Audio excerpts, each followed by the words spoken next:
அன்பார்ந்த உணவு பிரியர்கள் அனைவருக்கும் வணக்கம். இன்றைக்கி நம்ம செய்யக்கூடிய ரெசிபி சிக்கன் ரோகன் ஜாஸுங்க. இது ரெஸ்டாரண்ட் ஸ்டைலில் ரொம்ப ஈஸியாகவே வீட்டிலேயே செய்ய போகிறோம். ரொம்ப டேஸ்ட்டாகவும் இருக்குங்க. வாங்க இப்போ வீடியோக்குள்ளே போகலாம். சிக்கன் ரோகன் ஜாஸ் செய்கிறதுக்கு ஃபஸ்ட் நம்ம என்ன பண்ண போகிறோன்னா தயிர் ரெடி பண்ணிக்கலாம். தயிர் நான் 6 டேபிள் ஸ்பூன் அளவுக்கு தயிர் எடுத்திருக்கேங்க. நல்லா கெட்டி தயிராக எடுத்திருக்கேன். புளிப்பு ரொம்ப இருக்கக்கூடாதுங்க, ஒரு அளவுக்கு தான் இருக்கணும். இப்போ இதை என்ன பண்ண போகிறோன்னா இந்த மாதிரி விஸ்க் வச்சு லைட்டாக விஸ்க் பண்ணிக்கலாம். கலந்து விட்டுருங்க.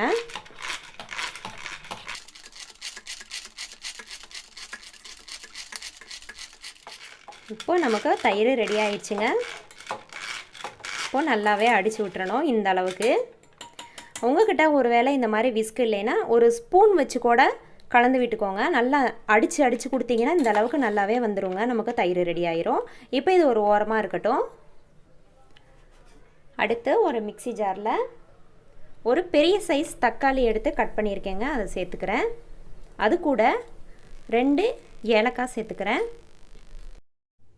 7 வரமிளகாய் 10 நிமிஷம் சுடுதண்ணியில் ஊற வச்சுருந்ததுங்க, அதையும் சேர்த்துக்கலாம். உங்களுக்கு காரத்துக்கு தகுந்த மாதிரி நீங்கள் எடுத்துக்கோங்க.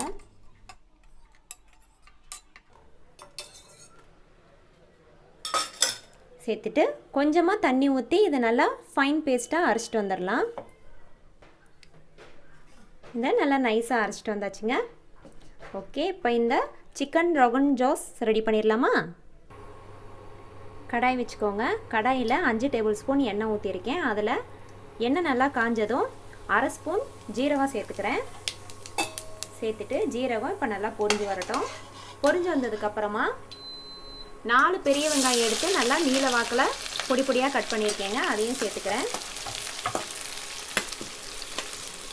சேர்த்துட்டு இதை நல்லாமே கலந்து கொடுத்துட்டே இருங்க. வெங்காயம் நமக்கு பொன்னிறமாக நல்லா மாறி வரட்டும்.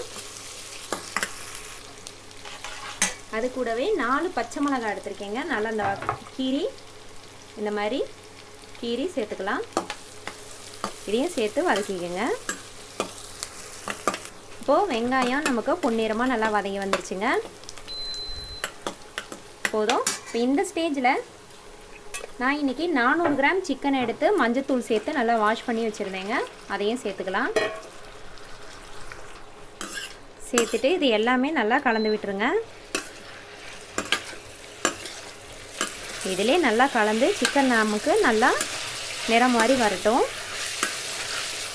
ஒரு 2 நிமிஷம் வதக்கி எடுத்துக்கலாம்.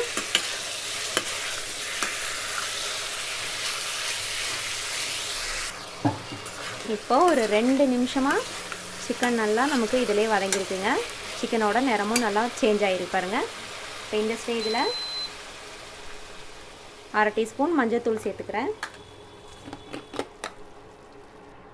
கரம் மசாலா 1 டீஸ்பூன் சேர்த்துக்கிறேன். சேர்த்துட்டு இப்போ இதை ஒரு தடவை கலந்து விடலாம். இப்போ எல்லாமே கலந்து விட்டாச்சு. இதில் 1 டேபிள் ஸ்பூன் இஞ்சி பூண்டு பேஸ்ட்டு சேர்த்துட்டு இதையும் நல்லா வதக்கி விட்டுருங்க.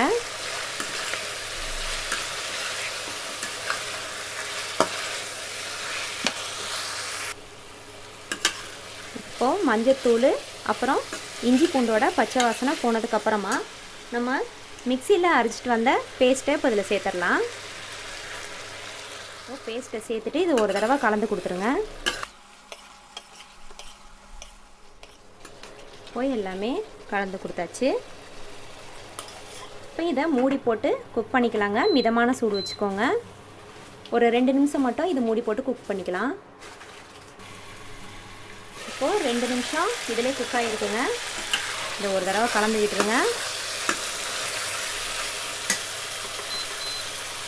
அடுத்து இதில் நம்ம விஸ்க் பண்ணி வச்சுருக்கிற தயிர் சேர்த்துடலாம். தயிர் சேர்த்த கையோடையே இப்போ இதுக்கு தேவையான உப்பு சேர்த்துக்கலாம். சேர்த்துட்டு அடுப்பை மிதமான சூட்டில் வச்சு இது ஒரு தடவை கிளறி விடுங்க. எல்லாமே கலந்து கொடுத்துடலாம்.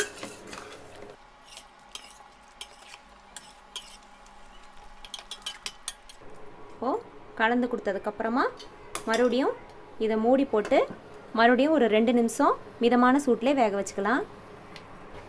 இப்போது ஒரு 2 நிமிஷம் ஆயிருக்குங்க. 2 நிமிஷம் மிதமான சூட்டிலே இதிலே குக் ஆகிருக்கு. இப்போ இந்த ஸ்டேஜில் தண்ணி சேர்த்துக்கலாம். தண்ணி சிக்கன் வேகிற அளவுக்கு சேர்த்துக்கோங்க. ரொம்ப தண்ணியாக போயிடாமல் பார்த்துக்கணும். இந்த அளவுக்கு சேர்த்தா போதும். எல்லாமே நல்லா கலந்து விட்டுருங்க.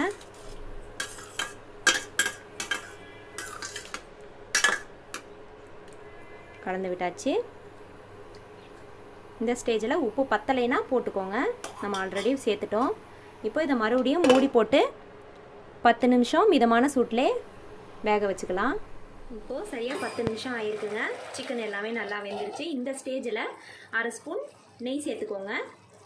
நெய் இல்லைன்னா பட்டர் கூட சேர்த்துக்கலாம். இப்போது சேர்த்துட்டு கலந்து விட்டுடலாம்.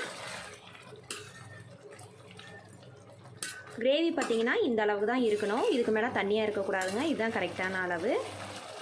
அது எல்லாமே நல்லா கலந்து விட்டாச்சு. இப்போது லாஸ்ட்டாக மல்லி இலை தூவிடுங்க. தூவிட்டு இதையும் நல்லா கலந்து விட்டுடலாம். அவ்வளோதான், அடுப்பை ஆஃப் பண்ணிடலாங்க. ரொம்பவே சூப்பரான ரெசிபி தாங்க இது. ரொம்ப ஈஸியான ரெசிபியும் கூட, அதே நேரத்தில் நல்லா டேஸ்ட்டாகவும் இருக்குங்க. சிக்கன் ரோகன் ஜாஸ் இப்போ ரெடி ஆகிருச்சுங்க. கண்டிப்பாக இதே மாதிரி வீட்டில் நீங்களும் ட்ரை பண்ணி பாருங்கள். ரொம்பவே சூப்பராக இருக்கும். என்னோடய வீடியோ உங்களுக்கு பிடிச்சிருந்ததுன்னா லைக் பண்ணுங்கள், ஷேர் பண்ணுங்கள்.